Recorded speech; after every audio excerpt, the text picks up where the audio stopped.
So the more that I look at this, the more I think that this is what is leaking. So if I pull just slightly on it, it starts pouring out. If I push on it, it kind of stops.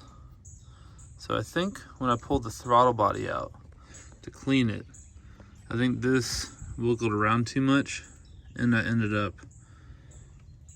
breaking the seal on that. You see it's dripping now, like pretty consistent,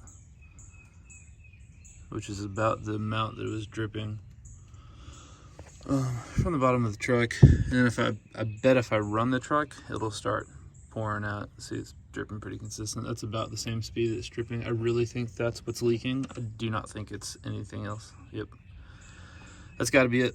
So I think we found our leak. Yep, I think we found our leak. So I've already ordered the part to replace that whole tree. I kind of want to keep the original one though, so I think I'm just going to try and finagle the hose off of there and replace the hose with that end cap.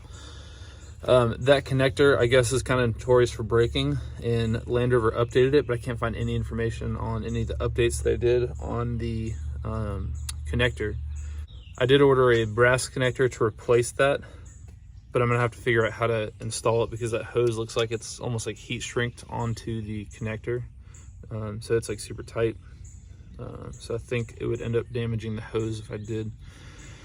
But we'll see, because now I'll have two of these. I want to keep the original factory one on there, or at least what I think is the original factory one, because I don't trust the eBay replacement. I cannot find a Land Rover OEM part at all.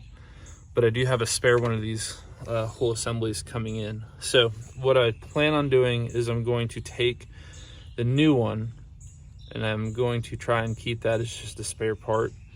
For what I've read on them, they're all garbage. So I'm going to keep the one that's in there because it works, and I plan to try and use the hose connector that's on there and replace it with the brass fitting. And then I'll have another one just to keep in my toolbox as a spare, being that these tend to break. So yeah, so kind of just a little update. I really think that's what's leaking.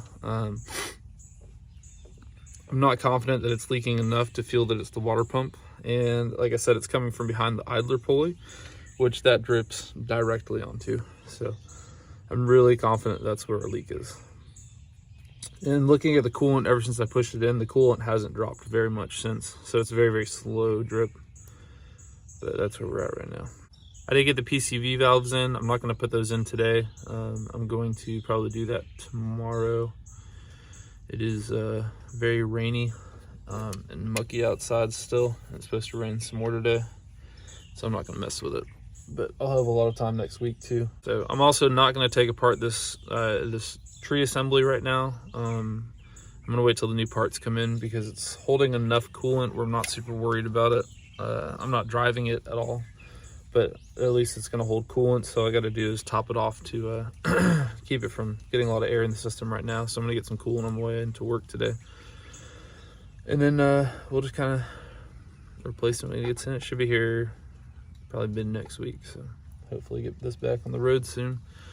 Try and see if we can figure out the rest of the map sensor, see if that comes back. So I just wanted to give a quick update. So that was pretty much it. Just a lot of me talking. So stay tuned.